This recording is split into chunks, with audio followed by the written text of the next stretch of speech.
Hi, my name's Ellie Hutchinson. I'm a freelance feminist and facilitator.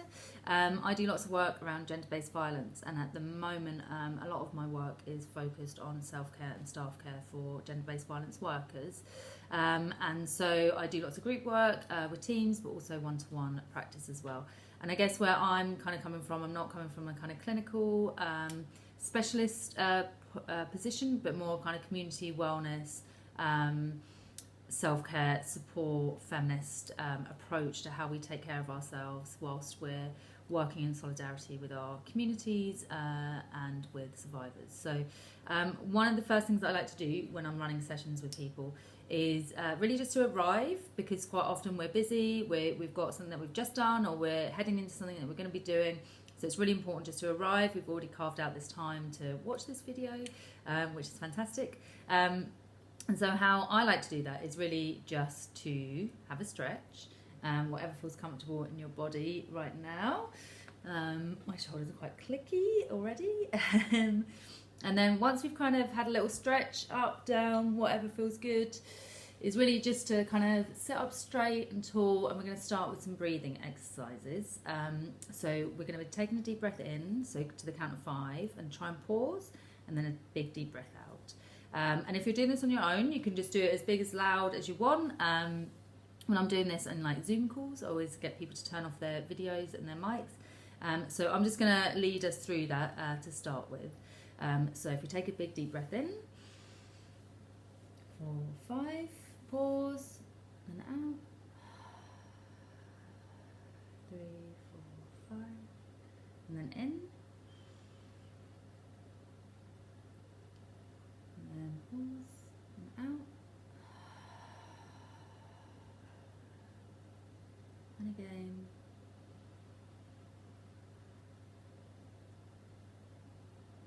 and then out.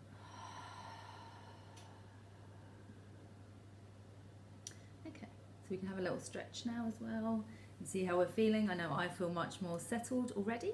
And then a good thing to do, I find, after we do something like that, is really do some mindful doodling of what we are feeling and what we want to kind of gain from this sort of self-care practice.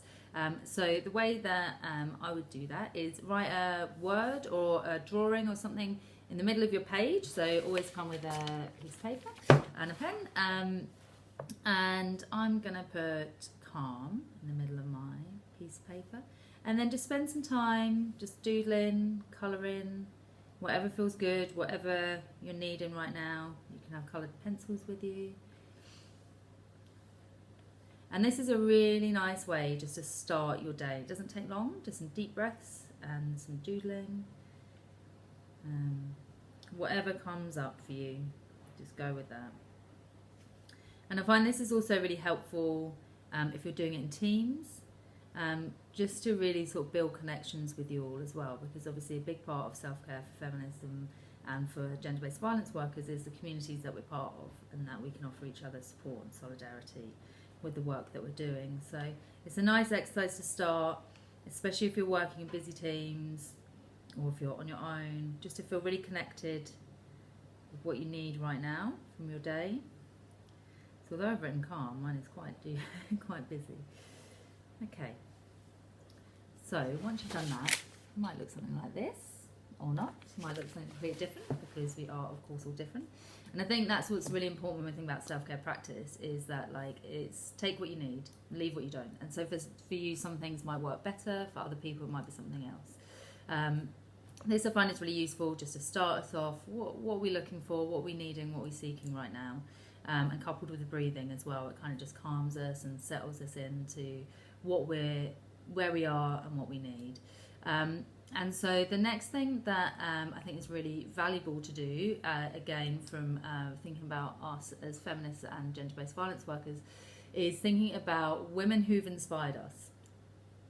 So this could be somebody close to you, could be a family member, could be a friend, could be somebody who is a writer or a poet or a musician, anyone who really inspires you.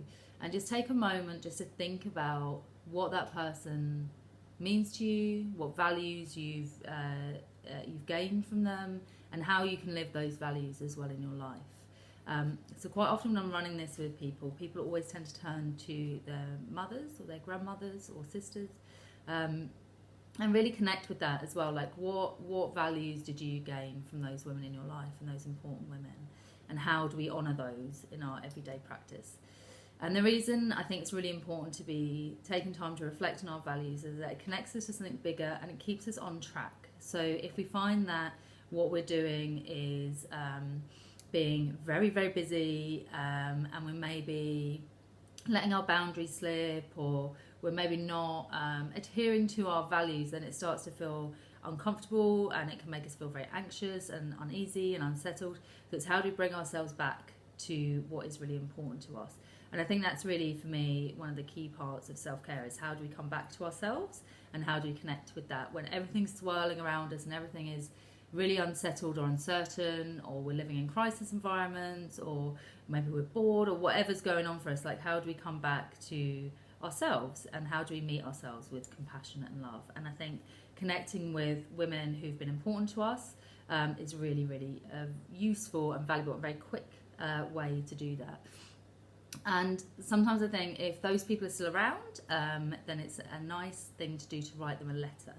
And you can either send this letter or you can just keep it for you. But it's such a lovely thing to do, a bit of a reminder as well of like how we're all connected and how we all learn and come together as women to live in the world, which is a wonderful thing to do. So that's one of the other practices that I like doing. And another one is the Tree of Life, which is quite a popular practice, and this is a really useful thing, again, just to reconnect with our values and to take some time to reflect on where we've been and where we're going.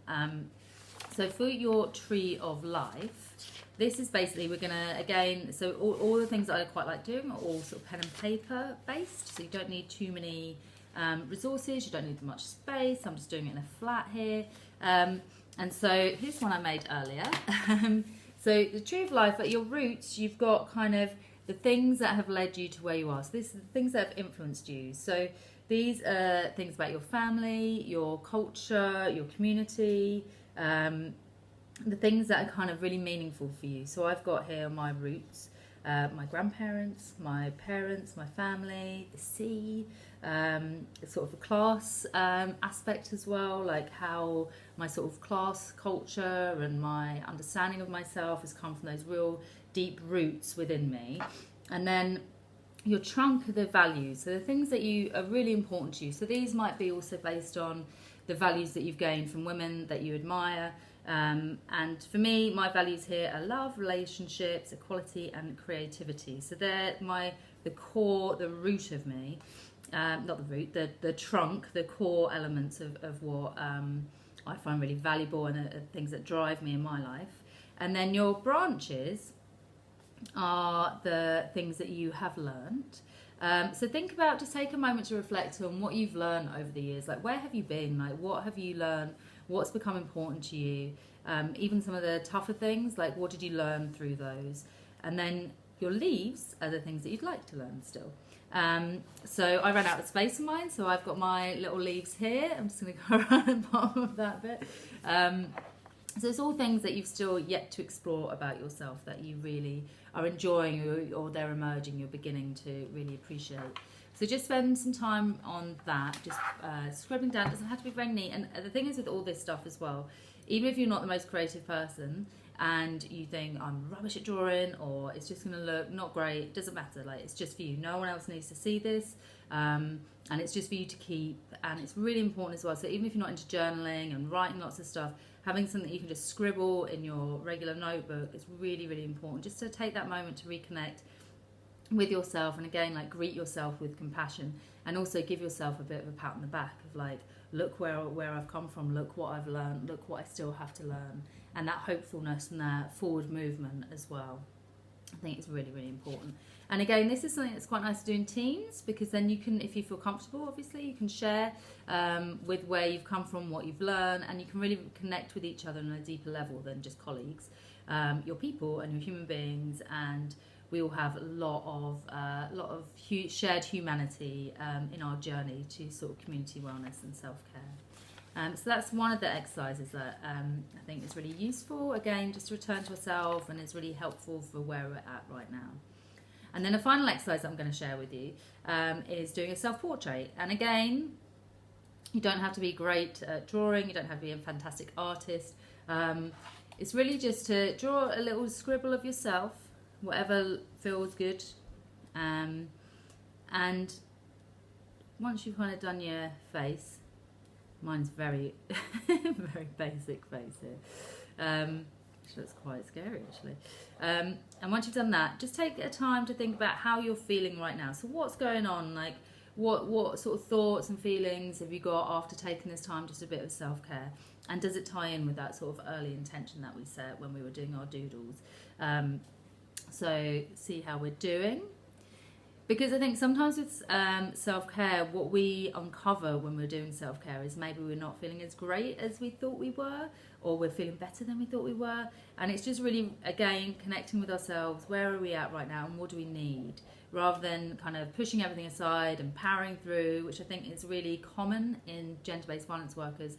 There's a lot of a sense of like, I need to do this all the time. I need to be always on my A game. I'm supporting people. I need to just bring it and just put everything else aside. So it means there's a lot of kind of suppression and repression, rather than what we would do when we're working with survivors is talk about your feelings, and let's explore that, and let's uncover that, and let's see what you need, where you're at right now to help you survive and thrive. So it's turning that back on ourselves of what do I need right now. So yeah, do your self-portrait, nice little faces. And then when you're kind of looking at that, think, does any of that surprise you? Or is there anything why is it that you're feeling like that? And is there anything that you need to shift and change? And then you can respond to that as well. And actually the last exercise is a visualization exercise. And this is a really nice one to do, just to give yourself a bit of space, a bit of brain space. So even if you're living in an environment where you don't have much space for action, whether or not physically you're kind of in lockdown or curfews, or you're living in an existing crisis environment, or you're busy, you don't have much time, taking just like a couple of minutes out of your day, and any of these things you can use together, or you can use as a one-off. And this is a resting practice, and it's a visualization practice. So if you're new to it, again, be open-minded, but it might not work, you might not feel comfortable. If it doesn't work, don't worry, just turn me off now, and I won't think anything of it. So I'm just going to read you through this resting practice. So we'll be closing our eyes and breathing. So if any of that doesn't feel comfortable for you, just see if you can soften your eyes, or focus on a spot in your room. So first we're going to have a stretch, because that's always nice to get our body relaxed. And then if you feel comfortable, shut or soften your eyes and take a big deep breath in and out, as big and loud as you feel comfortable. And then with your eyes shut or resting, think about somewhere warm and safe. So this could be a real place, it could be somewhere that you visited, it could be a home, it could be a sofa, it could be a park, or it could be imagined. It's anywhere that you feel safe and calm. Now think about how this feels. Is it warm? Is there a breeze? What's the light like? And what can you hear? Can you hear birds singing or waves crashing? Can you feel sand or grass on your feet? So now think about who's with you. Are you on your own? Are there people that you love there? With animals? So take some big deep breaths and really build a picture of what this looks, feels and sounds like. So just nice big deep breaths. Really develop that picture in your mind, because this is your space, this is your inner sanctuary.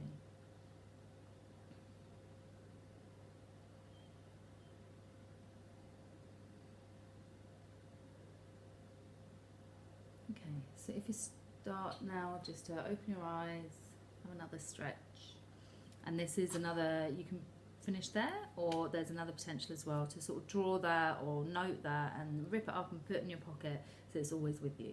And the more you practice visualization practices like this, the more you're able to really build that picture and return to it in times of need as well. And so this can just be like a little short snippet in your day. You can start, finish, middle your day with just that resting practice. Give yourself a bit of space just to relax and just to be, and again, just come back to yourself. So I hope you enjoyed that.